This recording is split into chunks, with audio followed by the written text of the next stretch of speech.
All right, it looks like we're live. Welcome to Decode the Left. I'm Carlin Borisenko. I'm an analyst and independent journalist covering the far left in America. And it's been a minute since my last live stream. I apologize for that. The last several months have been very busy, but I thought it's time for a check-in. You know, we're kind of gearing down for the end of the year in terms of just like I'm trying to get a bunch of stuff wrapped up, things I want to finish before the start of the year. I'm starting to make plans for next year. And I think I've got so many ideas, and I think it's really going to all come together in the coming year, and I'm super excited about it, and I know many of you will have a hand in that, and I appreciate you guys being the main focal point of what I do. You know, a lot of people, they don't understand how I'm kind of like able to accomplish what I am, and it's purely because I have a community of people around me that literally volunteer to do this research with me. And that's very real, and there are people that are around me, many of them have been around me for years and years and years, that love this topic and love researching this topic, and we do this for fun. You know, people can think that I'm grifting, I guess, all they want, but the reality is I do this for fun. I do this because it's interesting. I do it because I find it fascinating. And there are a lot of people who agree with me on that. It's like once you start watching radical revolutionary socialism, you kind of can't go back. It's all downhill from there. And so I've got a lot of great plans in the coming year, and we need to continue to expand the community. That's got to be a big focal point of it. I'm going to be making a lot of ways for new people to get involved, classes that people can take. I want to start doing talks around the country. We want to do Occupy libraries. Want to raise a whole bunch of money to do this stuff, and I think we can do it. And I believe in you guys to help me. But you know, the reason that I'm just I like listen. I really don't mean to toot my own horn. I really don't mean to, but I'm going to, because the reason that I have such confidence in what I'm doing and what we're doing together as a community is because my work is completely predictive of what the left is doing. I have such a high accuracy rate with predicting what the left is doing, literally weeks, months, or even years ahead of time. And the reason I do that is because I analyze the psychology of the social system, and I know where to go for information. I know where my sources are for what the far left is doing, the people that are relevant, the people that are driving the agenda. I know the difference between the DSA and the far left revolutionaries. I know the difference between the Democrats and the DSA. That might sound like a trivial thing, but quite frankly, most people covering the left don't even understand the difference between the DSA and the revolutionary left, or the Democrats and the DSA. That's just reality. That's what people are given. And I do understand the difference, and I understand the nuance, and I understand how each of these groups acts, what they care about. I understand who is driving that narrative. I understand how to find out what the most up-to-date information is. I understand where they post their propaganda, where they post their news. I understand exactly where the left is getting their information and who are the people that are leading the charge on all of this crazy shit. And I know that because I've been on the ground with them for literally years now. And even if I'm watching something online or researching online, that's still on the ground. That is something that is happening in the real world right now. I'm not using other people's research. I only go to the source of information. I go to the primary source evidence. I visit the locations in person. I go to their events and I record them, or I even just listen to them. And because it's so hinged into reality, it's on the ground, and I've been in this subculture for years. My work is completely predictive of what the left is doing. And I got to tell you guys, the reason I went live tonight is because it just happened again. It literally just happened again. And I already knew this was true, but like, this is a big smack in the face that it's true. Let me show you what happened. Let me turn my camera around. This is an article in The Guardian from today. Gen Zine DIY publications find new life as a form of resistance against Trump. This is an article about fucking zines and how the left is using zines to organize anti-ICE activism and other things. I have been talking about zines as the central organizing mechanism for the left for well over a fucking year. I figured out the zine thing over a year ago. And it's because I kept going to these events and getting this leftist propaganda and getting their downloads and going on there. I was like, these are all zines. What is this? And then we started learning about zines, and we were looking at it particularly with queer Marxism, and we have a really extensive archive of queer Marxist zines. Like, we've got a massive archive of this stuff.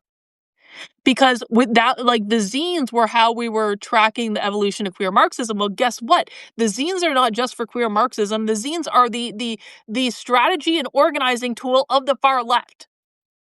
And so if you know what zines are circulating in the system, and this is why I've always harped on this, if you know what zines are in the ecosystem, if you know what they're out there reading, then you know what ideas are in their head, and you know what their strategies are, and you know what the talking points are, and you know what they're going to do next, and you know the people driving the information, and you know who are the primary sources that they're referencing. The zines give you everything, and people can fact check me on this.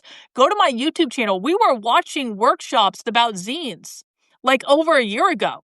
We were going to start our own zine, and that's still something I want to do. Like last year, I had this cockamamie scheme where, and I cannot believe the year has gone by so quickly. It's just like, it's mind-boggling to me. But it was a year ago that I had the idea that I was going to do an anti-communist zine. We had a member of my community teach us a whole workshop on how to do zines. We figured this shit out forever ago. We figured this shit out before Trump was even back in office. And now, breaking news, guys. Breaking news. Everyone else apparently, where's my mouse? Everyone else apparently has figured out that zines are actually a thing as well. But it gets even better. It gets even better. Let me just scroll down. Zines have made a resurgence in weeks and months as communities seek to share information and blah, blah, about how to protect people from ICE or how to resist the Trump administration or at the No Kings protest and yada, yada, yada, yada, yada. Does anyone recognize these zines? Does anyone recognize these zines? For those who weren't around, this was maybe a couple weeks ago. I literally covered the person who made these zines. This one in particular, the How to Report ICE one. I covered this. Was this like a month ago? I don't even remember. It was at least 2 to 3 weeks ago. I literally covered this because I found this massive stash of zines on Blue Sky, and then I found a random like Google Drive link where they have all this stuff shared. And then this was related to the hotlines that I called. And again, I covered this. I'm pretty sure I posted it on the Substack as well. This is related to the hotlines that have been set up around the country for people to call in these ICE sightings. And all of these different zines have different versions for different geographic locations, and they're all customized to the geography and whatever groups are involved in it. It's actually insane. And they name the person specifically that I covered. In particular, Caba pointed to Brooklyn Illustrator Megan's series of How to Report ICE zines, a simple black and white one-page PDF document that requires 4 folds cut in the middle and blah, blah, blah, blah, blah. There are over 70 versions of these pamphlets. I went through this all on a live stream. So that just proves, and then there's that whistle shit. I've been talking about that whistle shit for weeks. I've been talking about this whistle stuff ever since we infiltrated the Zine Librarians Unconference. What was that, like several weeks ago now? A couple months ago? I don't even remember. And I said they're using zines to organize these whistle things for the anti-ICE groups. And specifically, I have a woman on video from Chicago saying that. I had that weeks ago. I had that literally weeks ago. I had all of this. It's unbelievable. It is unfucking believable how accurate my work is at predicting the left. The Zine conference was in November. It seems so much longer ago than that now. It's crazy. And this is why I yell and I scream and I get so annoyed at people who come and question me when they don't know basic 101 level information. Like, I'm sorry, like, I have worked very, very hard to develop this type of expertise. I have a really specific expertise that I don't think anyone else in the country has, to be really honest with you. At least I've never met anyone that has the expertise, the very specific niche expertise I do. And I have people every single day come up to me and basically they think they're going to teach me about the left and they don't know basic 101 level information about it. Like, imagine whatever you're an expert in. And I understand, like, listen, everyone is an expert in something. You all have some sort of hobby that you're really into, or some sort of author that you really like, or some director that you've seen all their movies, or some sort of like fucking Legos thing where you're obsessed with Legos, or some sort of, my husband's really into like RCA cars right now. So that's kind of like his autistic fixation at the moment. But like I'm trying to say, everyone is an expert in something. Maybe you know how to fix cars. Maybe you know how to, I don't know, draw like and paint. I don't know. But like every single person is an expert at something, right? I want you to think about the thing that you are an expert in. And then I want you to think about how you would feel if every single day of your life, someone who had just gotten into your hobby or had just discovered the thing you're an expert in, this person is a total noob, a total beginner, doesn't understand anything, but maybe they've learned like a little bit. Maybe they've watched some videos on YouTube, so they think they're an expert in the thing, but really they don't know half as much as they think they know because they just discovered it. Think about this thing that you are the expert in, and you have a person that maybe they watched a couple of YouTube videos about the thing you've been obsessed with for years, and now they're going to come and tell you about that thing. And if this happened every once in a while, I could see it would be like a minor amusement, right? But the thing of it is this happens to me literally every damn day. Every day. Every single day of my life, I have one, if not multiple people who don't know shit about shit, who have never gone undercover with the left like I have many, many times at this point, who have never spent thousands of hours listening to leftist organizing and leftist meetings, who barely even do anything other than watch TikTok videos. I have those people coming up to me every single day, trying to educate me about the left based on fucking TikTok and whatever the conservative narrative is at any given time. And oh, they pinky swear it's all George Soros. Trust me, bro. And it's like, you have no idea. You truly have no idea. And listen, it's okay to be a beginner at things. It really is. We're all a beginner at something. Sometimes, like, you can go back and watch me be a beginner at this. I was a beginner at this on the internet for years. But there's a difference between a beginner that wants to learn and understands what they don't know, and one that thinks they know everything. And I am confronted every single day by people who think they know everything about what I spend my life doing. And really, they know nothing. They know nothing. As proof being the stuff that comes out all the time, right? Hang on, I'm about to cough. If I cough, I'm sorry.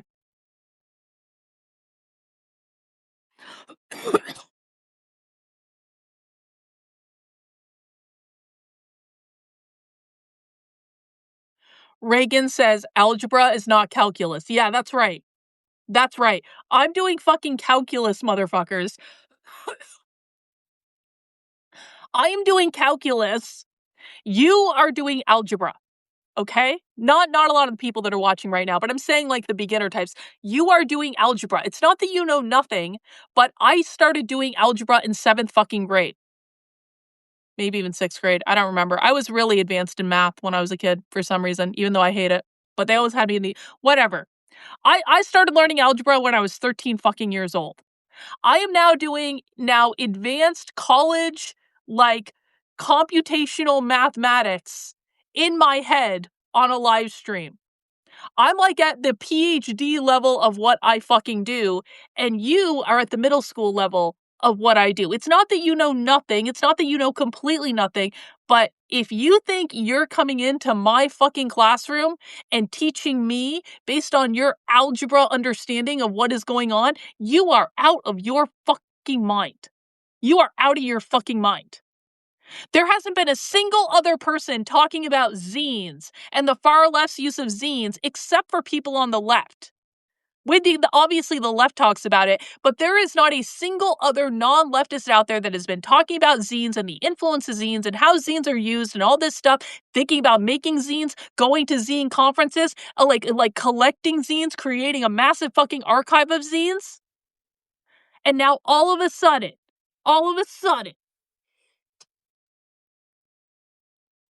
I was right again.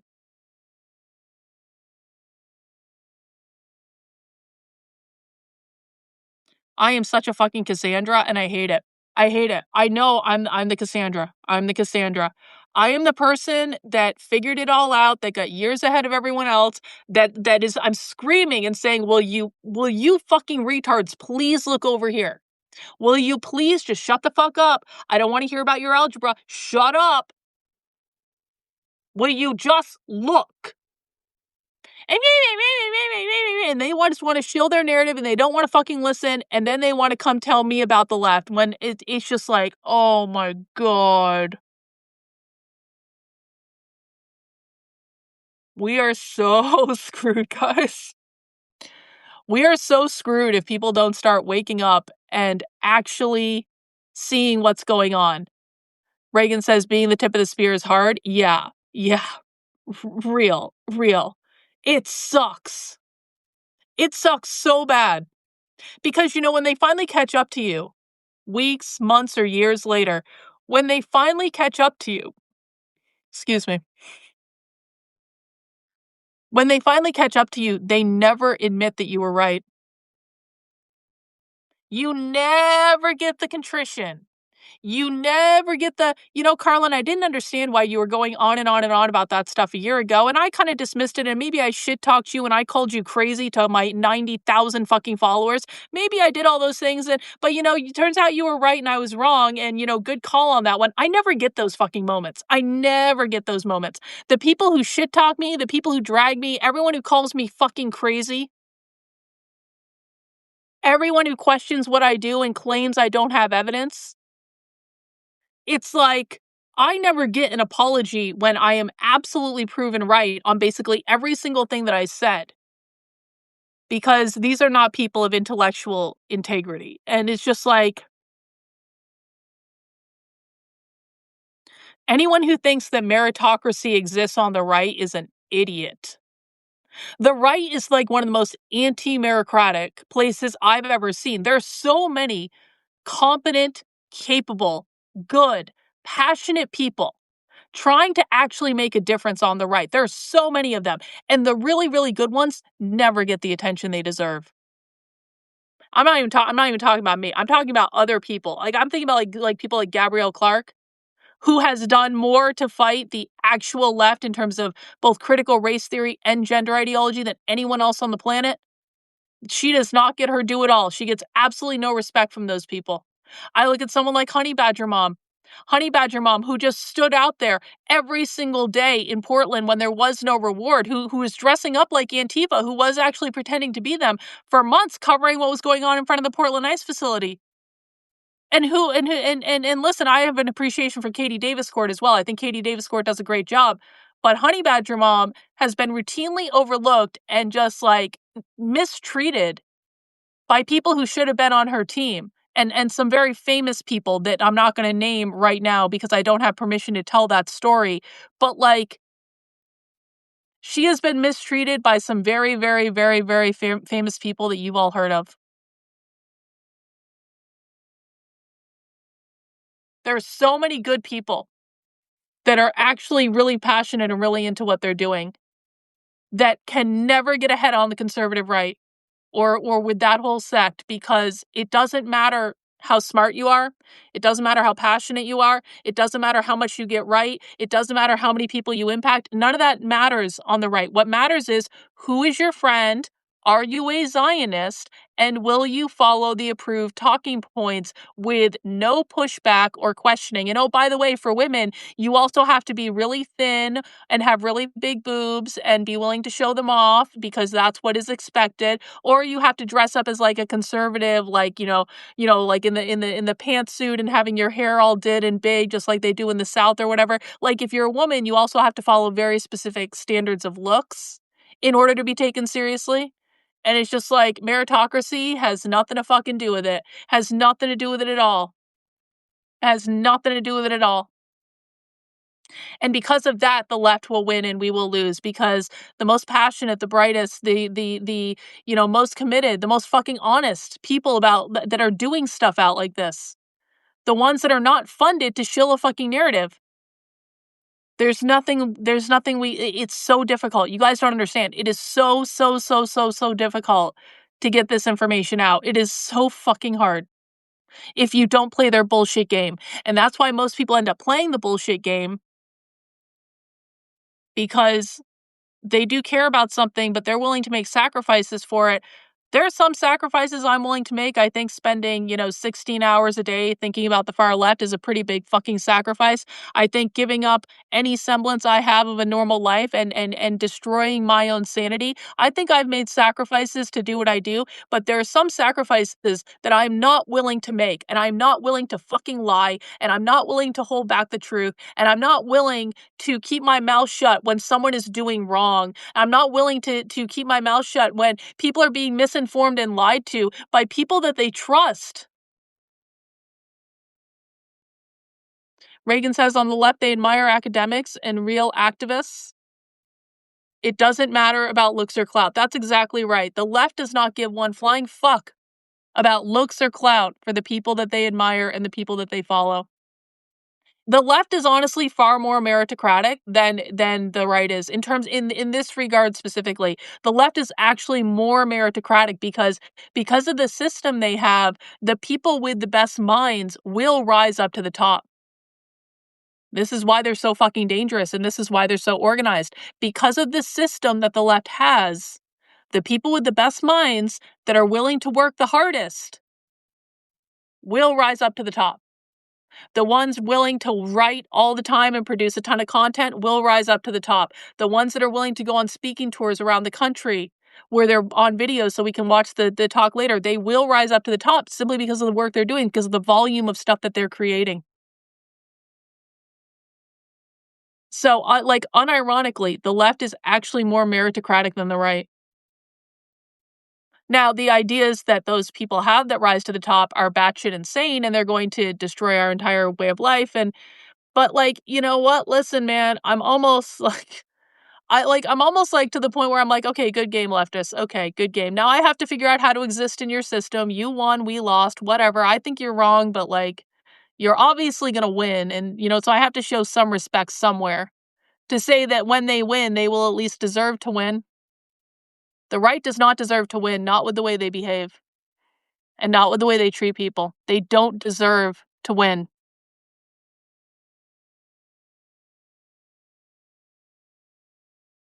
And I still am, in my heart of hearts, I still hope that having integrity does matter because I do try to act with integrity. I'm not a perfect person by any stretch of the imagination. I'm absolutely not a perfect person, but I do try to act with integrity in what I do.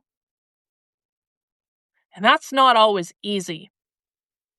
That is not always easy. There are so many times in the past 5 years that I could have sold out. I'd have more money, I'd be more famous, more clout, more shows, all that stuff. And you know what? I don't actually know that I want to be more famous. I actually don't know that I want that type of clout. I don't want to go on shows. That's for damn sure. I know I don't want to go on shows. I will go on a show if I deem it to be a worthy use of my time. But in terms of just oh my God, it's so cool going on the show. I don't actually care about going on the shows. I really don't. I care about it in the extent that there are people that I would like to have conversations with. There are people that I would just enjoy that dialogue. But in terms of am I going to seek that out? No, I'm not. But anyway, I digress.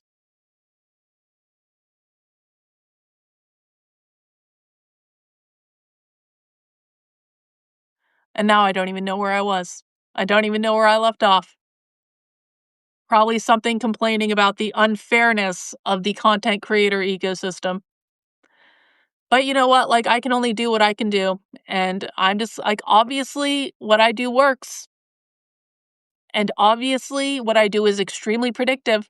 Oh, I was talking about that's what it was. I was saying I have to hope that, like, having integrity does actually matter. I continue to hold out hope, although I am continuously and forever disappointed in this regard. I continue to hold out hope that, like, there are people out there that do care about this stuff, like, in a nuanced, real, authentic way, not in a bullshit, fucking clickbait, outrage culture way. So I continue to hold out hope that there are actually people that care about this enough to support what I'm doing. 'Cause I got a lot of big plans for next year, to be honest with you guys. Like, I would really like expanding the audience and especially the supporter pool would be very, very, very helpful because just like the things I want to do next year in terms of like Occupy libraries specifically, Occupy libraries being an idea where I want to basically go around the country to different libraries to give talks about the far left and how to go undercover at leftist events and like, piss them off really fiercely and stuff like that. But I want to build the tools for other people to be able to do it too.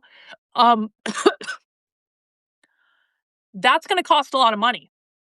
It's just gonna cost money. Not that libraries cost money to rent rooms for, but it's gonna cost money in terms of travel. It's gonna cost money in terms of just like I mean, depending on how many events, I guess the number of events can be directly like tied to like how much money I'm able to come up with for this stuff. I guess I'm just saying that like I really hope we can expand the supporter audience because it would just make things so much easier. It's so much easier when you have that there. Like I can't like and I have wonderful supporters and I appreciate everyone who funds my work and you guys are the best, honestly.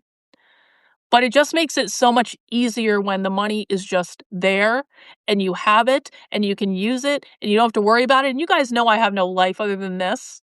I don't even take vacations. You think I'm gonna buy the worst crime I ever committed was buying like $1,000 purse or something like that. Like after like 5 years of never like of not even getting a new fucking purse, I bought a really expensive bag. And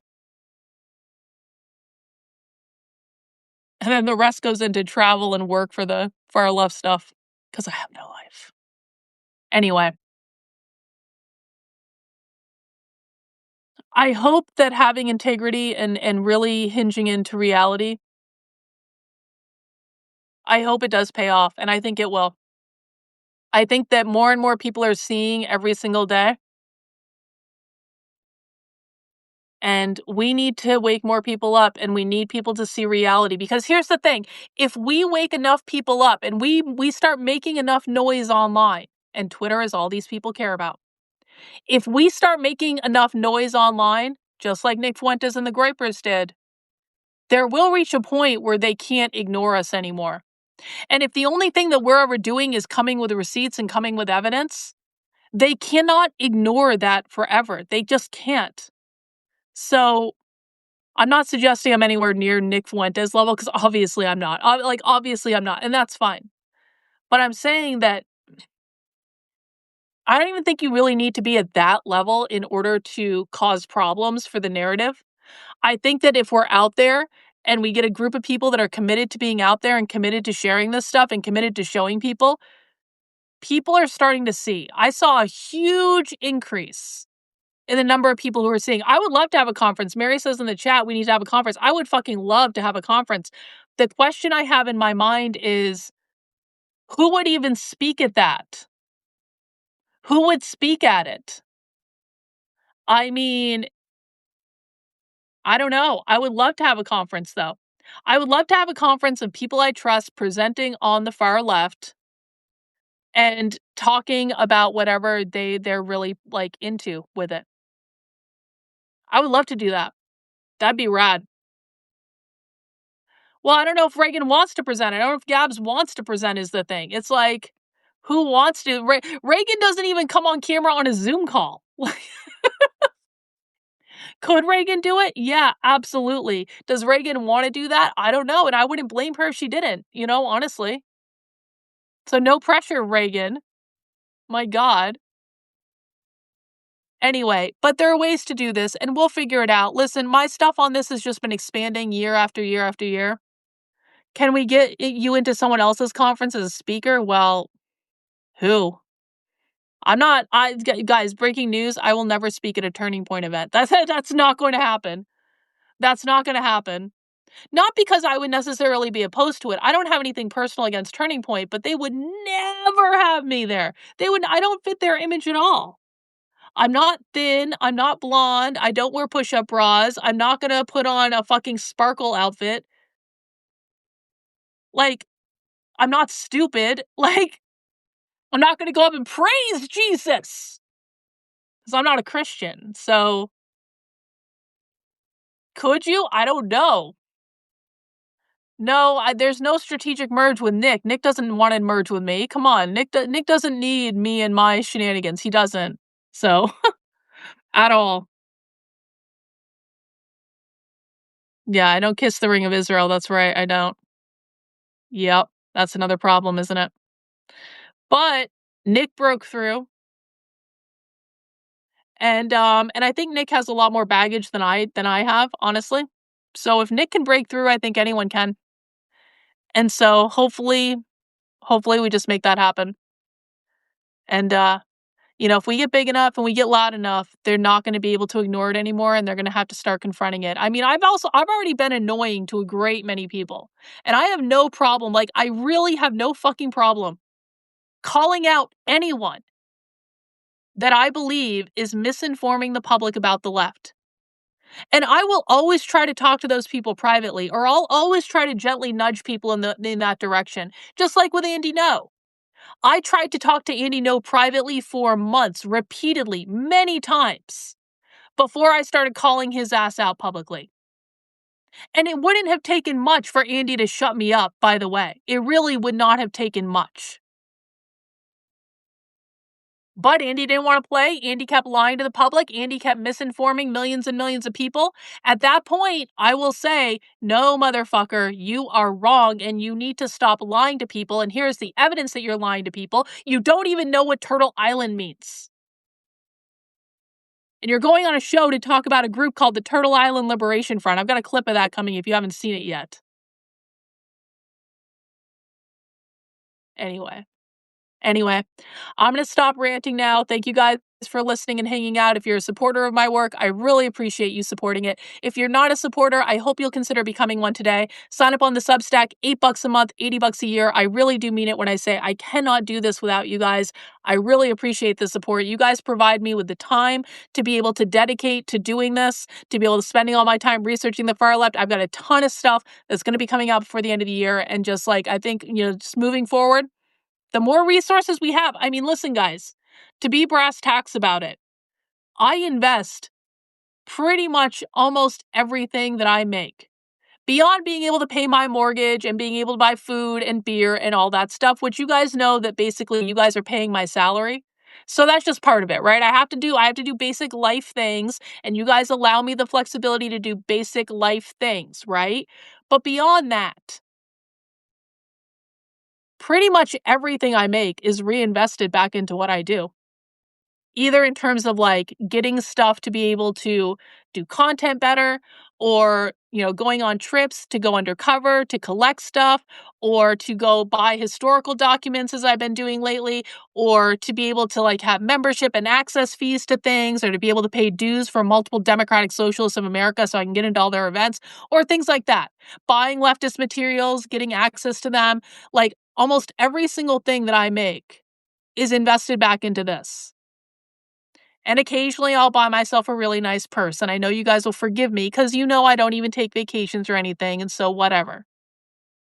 But the more people who are supporting my work, the more resources we have to work with, the more information we're able to get out there.